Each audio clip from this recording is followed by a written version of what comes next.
اعوذ باللہ من الشیطان الرجیم بسم اللہ الرحمن الرحیم۔ پھر آگے اللہ تبارک و تعالیٰ نے ان نیک بندوں کی جو اللہ تبارک و تعالیٰ کی تخلیق پر غور کر کے آخرت تک پہنچتے ہیں، ان کے کچھ نیک اعمال بیان فرمائے ہیں، اور خاص طور سے یہ صحابہ کرام کا ذکر ہے۔ وہ صحابہ کرام جنہوں نے مکہ مکرمہ سے اللہ کی خاطر ہجرت کی، اور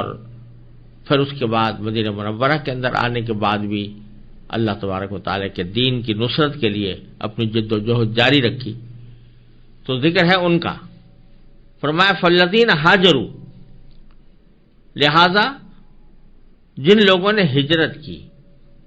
اب ہجرت کے لفظی معنی یہ ہوتے ہیں، لفظی بھی اور اصطلاحی بھی معنی یہ ہوتے ہیں کہ ایک آدمی کسی ایسے ملک میں آباد ہے جہاں کافروں کا تسلط ہے، اور وہاں وہ اپنے دین کے احکام پر عمل نہیں کر پا رہا، اس کو سختیوں کا سامنا کرنا پڑ رہا ہے، غیر مسلم لوگ اسے دین پر چلنے سے رکاوٹ بنتے ہیں، تو ایسی صورت میں اس کو حکم ہے کہ وہ اس جگہ کو چھوڑ کر کسی ایسی جگہ چلا جائے جہاں وہ اپنے دین کی اطمینان کے ساتھ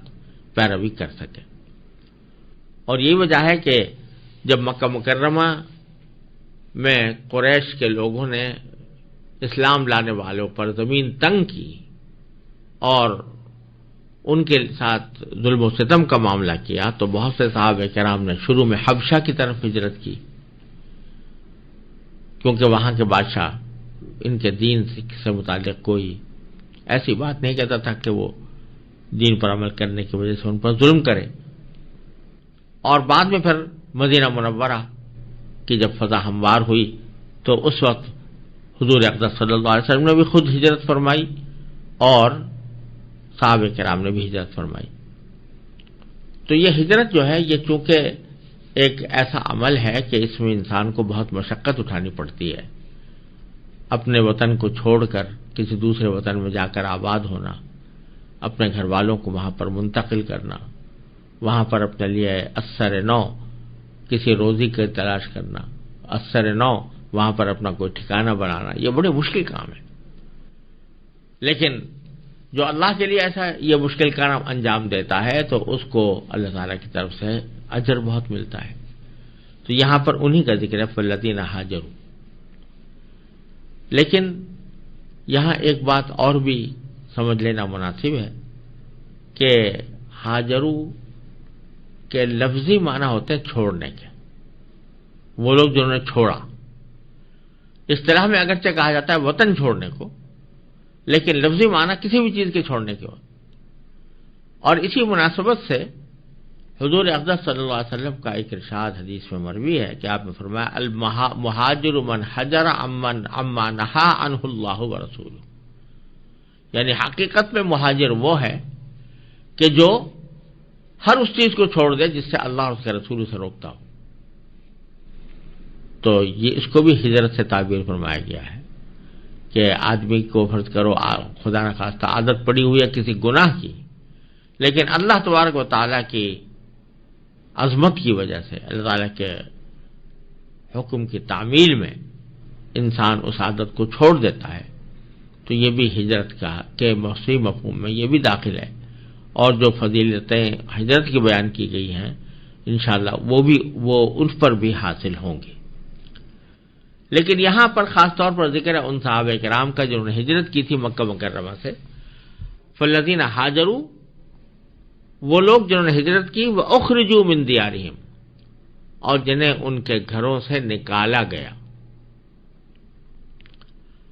یہاں ایک سوال یہ بھی پیدا ہو سکتا ہے کہ جو مہاجرین مکہ مکرمہ سے ہجرت کر کے مدینہ منورہ آئے تھے، ایسا نہیں تھا کہ کفار نے ان سے کہا تم گھروں سے نکل جاؤ اور زبردستی ان کو نکالا ہو، بلکہ وہ خود اپنے اختیار سے وہ گھر چھوڑ کر آئے تھے۔ لیکن تعبیر یہاں پر یہ فرمائی گئی ہے کہ وہ ان کو گھروں سے نکالا گیا۔ وجہ اس کی یہ ہے کہ اگرچہ ایسا تو نہیں ہوا کہ ان کافروں نے ان کو ہاتھ پکڑ کر گھر سے نکالا ہو، گھسیٹ کر لے گیا ہوں وہاں سے، لیکن حالات ایسے پیدا کیے، ان کے اوپر مصیبتیں ایسی توڑی، تکلیفیں ایسی ان کو دیں، جس کے نتیجے میں یہ ان کے لیے وہاں پر رہنا ممکن نہیں رہا، اس لیے وہ چھوڑ کر آئے۔ تو گویا انہوں نے ہی نکالا، تو ان کو ان کے گھروں سے نکالا گیا۔ وَأُوذُوا فِي سَبِيلِي، اور ان کو میرے راستے میں تکلیفیں پہنچائی گئی۔ صحابہ کرام کو جو مکی زندگی میں تکلیفیں پہنچائی گئی ہیں، اس کی داستان ہر مسلمان کو معلوم ہے۔ حضرت بلال کے ساتھ کیا ہوا، حضرت خباب بن ارت رضی اللہ عنہ کے ساتھ کیا ہوا، حضرت سمیہ کے ساتھ کیا ہوا، یہ سب حضرات جو ہیں بڑے تکلیفیں انہوں نے برداشت کی۔ تپتی ہوئی ریت کے اوپر ان کو لٹایا جاتا تھا، کوڑے ان کو اوپر برسائے جاتے تھے، وہ سب کی طرف اشارہ ہے جنہوں نے میرے راستے میں تکلیفیں اٹھائی۔ یہاں تک تو ذکر تھا مکی زندگی کے اعمال کا، اور پھر مدنی زندگی کے اعمال میں فرمایا وقاتلوا وقتلوا۔ مدنی زندگی میں پہنچنے کے بعد انہوں نے قتال کیا، یعنی جنگ کی، وقتلوا، اور اس میں شہید بھی ہوئے۔ تو جن حضرات نے اتنے اعلیٰ اعمال انجام دیے ہوں، جنہوں نے کہ ہجرت کی، جن کو ان کے گھروں سے نکالا گیا، جنہیں ان کی تکلیفیں پہنچائی گئیں، اور جن کے ساتھ جنگ کی گئی، اور پھر بالآخر ان میں سے بعض کو شہید کیا گیا، تو لأکفرن عنہم سیئاتہم، تو میں ان کی برائی، ان سب کی برائیوں کا ضرور کفارہ کر دوں گا، ان کی برائیوں کو مٹا دوں گا۔ اور وَلَأُدْخِلَنَّهُمْ جنات، اور میں ان کو ضرور بالضرور ایسے باغات میں داخل کروں گا کہ تجری من تحتها الانہار، جس کے نیچے سے نہریں بہتی ہوں گی۔ اس میں بھی دو باتیں قابل ذکر ہیں، اور ان کو سمجھ کر آگے بڑھنا چاہیے۔ وہ یہ کہ یہ سچے اور پکے مخلص مسلمانوں، اور خاص طور سے صحابہ کرام کا بیان ہو رہا ہے،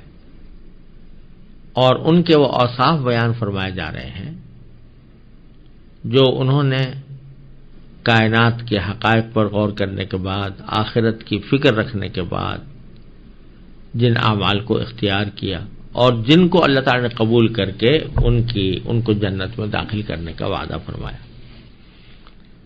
لیکن جو اعمال یہاں پر بیان کیے گئے ہیں، ان کے اوپر اگر ایک نظر ڈالی جائے تو وہ اس میں جو عام طور سے جو عبادات ہوتی ہیں، نماز، روزہ، زکوٰۃ، حج وغیرہ، اس کا ذکر نہیں ہے، بلکہ ذکر ہے ہجرت کا، گھروں سے نکالے جانے کا، اور اللہ کے راستے میں تکلیفیں پہنچائے جانے کا، جہاد کا، اور پھر شہید ہونے کا۔ اگر دیکھا جائے تو یہ ساری چیزیں یا سارے اعمال جن کا ذکر قرآن کریم نے فرمایا ہے، یہ مسلمانوں کی اجتماعی زندگی سے تعلق رکھتا ہے۔ جب مسلمان بحثیت مجموعی کسی جگہ ظلم و ستم کا شکار ہوتے ہیں تو پھر ان کو ہجرت کرنی پڑتی ہے، اور جب کہیں اجتماعی طور پر مغلوب ہوتے ہیں، اقلیت میں ہوتے ہیں، وہاں پر ان کو تکلیفیں پہنچائی جاتی ہیں، اور جب اللہ تبارک و تعالیٰ ان کو قوت عطا فرماتے ہیں، جنگ کی طرح صلاحیت پیدا ہو جاتی ہے، تو پھر وہ قتال بھی کرتے ہیں اور پھر مقتول بھی ہوتے ہیں۔ تو اس سے یہ بظاہر معلوم ہو رہا ہے کہ حضرات صحابہ کرام رضی اللہ تعالیٰ عنہم کی جو عظیم فضیلت آئی ہے،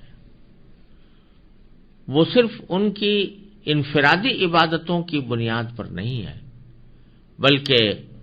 انہوں نے اجتماعی طور پر جو عبادتیں انجام دیں اور اجتماعی طور پر جو تکلیفیں اور اذیتیں اٹھائیں، ان کی اللہ تعالیٰ کے ہاں بڑی قدر ہے۔ تو اس سے یہ بھی معلوم ہو رہا ہے کہ انفرادی عبادت اپنی جگہ بے شک بڑی عظیم چیز ہے، اور کوئی بھی مسلمان اس سے مستغنی نہیں ہو سکتا، اور کوئی اس کی اہمیت سے انکار نہیں کر سکتا۔ لیکن اجتماعی عبادتیں جس کا فائدہ پوری امت کو پہنچے، جس کا فائدہ